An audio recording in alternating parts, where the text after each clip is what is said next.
Вы слухаеце Трансусветнае радыё.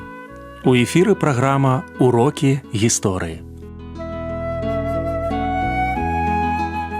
Запрашаем у падарожжа падзей, асоб і фактаў. Вучыцеся разам з намі.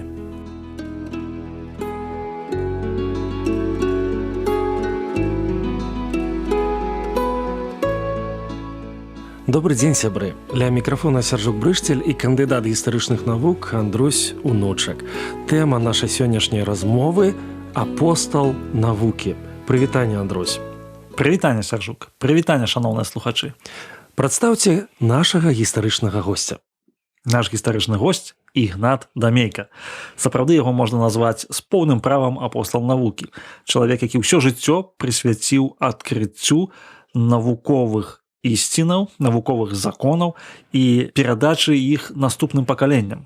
Чалавек, які праславіў Беларусь фактычна па ўсім свеце, асабліва ў Лацінскай Амерыцы, у Чылі, таксама ў Францыі, ў краінах Заходняй Еўропы. Чалавек, які быў змагаром за волю і незалежнасць Беларусі, і чалавек, які займаўся вельмі шмат тым, што ствараў тую навуковую, навучальную сістэму, якая была у Вялікім княстве літоўскім, у Беларусі, на прасторах і ў культурах іншых краінаў. Таму тут, безумоўна, унікальная асоба. Чаму Ігнату Дамейка забаранілі займаць дзяржаўныя пасады і пакідаць межы лідскага павету?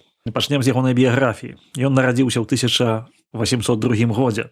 Ён быў чалавекам шляхецкага паходжання. Гадаваўся ён без бацькі.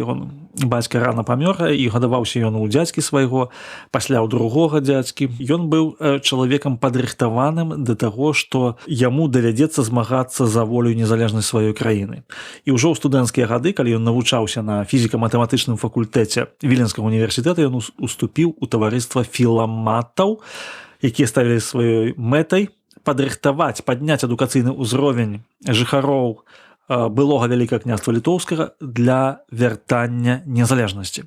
І ў 1823 годзе гэтае таварыства было выкрыта царскімі ўладамі, і ён апынуўся пад следствам. Ён знаходзіўся у віленскай турме.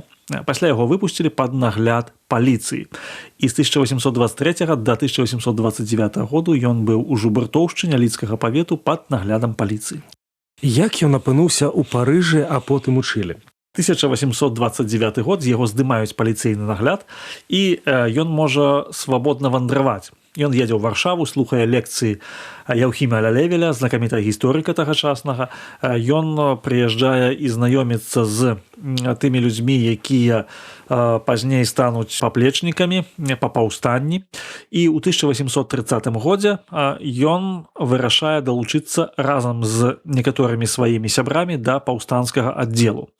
Ён змагаецца ў войску генерала Хлапоўскага, бярэ ўдзел у некаторых бітвах, у прыватнасці ў бітве пад Шаўлямі, і ён апынуўся ў Прусіі, быў інтэрнаваны разам з паўстанцкімі войскамі.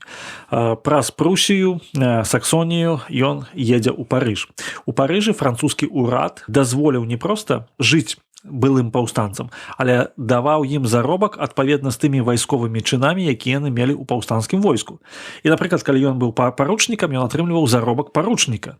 Францыя на працягу некалькіх гадоў падтрымлівала вось гэтых паўстанцаў нашых з тым, каб яны маглі неяк пражыць на чужыне. Таму што ў Беларусі на радзіме на іх былі заведзены справы, і яны маглі апынуцца нават не то што на катарзе, а нават жыццё страціць.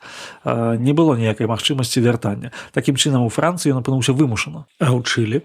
У Чылі ён атрымаў запрашэнне і туды паехаў. Перад гэтым, канешне, ён скончыў горную школу ў Парыжы. Ён атрымаў выдатную адукацыю, і, безумоўна, ён хацеў яе прымяніць на практыцы. Ён быў хімікам, ён быў горным інжынерам, ён быў мінеролагам, ён быў чалавекам, які дасягнуў бліскучых поспехаў, і на ўзроўні Заходняй Еўропы ён меў вялікія перспектывы.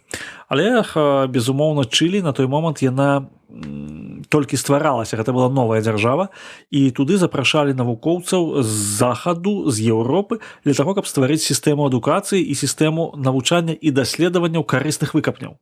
І вось тут са сваёй адукацыяй мінеролага і горнага інжынера ён быў вельмі патрэбны як спецыяліст. Яго запрасілі ўпершыню выкладаць у горад Какімба, а пасля ён пераехаў у Сантьяго де Чили, сталіцу гэтай дзяржавы, і там атрымаў нават ганаровае званне Гранде Эдукадор. Быў рэктарам Сантьягскага універсітэту, быў чалавекам, які зрабіў шэраг адкрыццяў, там ад карысных выкапняў да срэбра, да мінералаў. Быў чалавекам, які даследаваў пустыню, горы, які фактычна апісаў усю гісторыю, які стварыў сістэму універсітэцкай адукацыі. Дзякуючы яму, і не толькі універсітэцкай, але такую стварыў вялікую навучальную акругу. І ў гэтым сэнсе, канешне, безумоўна, Чылі для яго стала таксама значнай, важнай і прынцыповай істотнай часткай жыцця. Чаму Ігната Дамейка лічаць асветнікам і нацыянальным героем Чылі? У першую чаргу за тое, што ён усю сваю адукацыю, свае веды, свае ўменні ён прысвяціў стварэнню сістэмы нацыянальнай адукацыі Чылі. Ён разумеў, што ён можа быць як адзін навуковец, можа быць і бліскучы навуковец, але адзін ён не зробіць, пакуль не створыць сістэму падрыхтоўкі нацыянальных кадраў. Ён паставіў сабе за мэту, каб людзі, грамадзяне Чылі, чылійцы, каб яны самі маглі атрымаць адукацыю еўрапейскага ўзроўню, не выязджаючы за межы. І на працягу дзесяцігоддзяў ён гэта дасягнуў. Гэта здавалася фантастыкай на той момант. Абсалютная большасць людзей вымушана была проста ехаць, атрымліваць адукацыю за мяжой, мала хто вяртаўся, і гэта была цэлая праблема. Дзякуючы яму ён зрабіў дакладную копію віленскай навучальнай акругі, віленскага універсітэта, і гэта спрацавала. І таму, канешне, Гранде Эдукадор, вялікі асветнік. У Чылі большага нацыянальнага героя ў сферы адукацыі, то хіба і няма да гэтага часу. Прыгадайце, калі ласка, самы яскравы, на ваш погляд, прыклад жыцця Ігната Дамейка. Самы яскравы – это прыклад ягонай веры. У мяне была такая асабістая магчымасць сустрэцца з ягонымі нашчадкамі. І вось адзін з ягоных праўнукаў, якія там жывуць да гэтага часу ў Чылі, ён казаў, што вось я хачу пачаць гэту сустрэчу з Бібліі, з цытаты з Бібліі. І кажа, мой прапрадзядуля, які прыехаў у нашу краіну, ён прывёз з сабой вось гэту кнігу кніг. Кожны вечар перад сном ён чытаў нейкі урывак з Бібліі. Мяне гэта вельмі моцна кранула. І я так паглядзеў на ягоную сям'ю. Сапраўды, ён ажаніўся ў такім сталым узросце, ўжо 50 гадоў яму было, калі ён закахаўся ў 16-гадовую вось Аніту де Сатамайор, і яны пражылі з ёй 20 гадоў, было у іх 5 дзяцей. Гэта сям'я, яна базавалася на такім вось падмурку Слова Божага. Я зразумеў, што ён навуковец ад Бога, пазнаёміўшыся з ягонымі нашчадкамі непасрэдна. Для мяне гэта было найвялікшае ўражанне.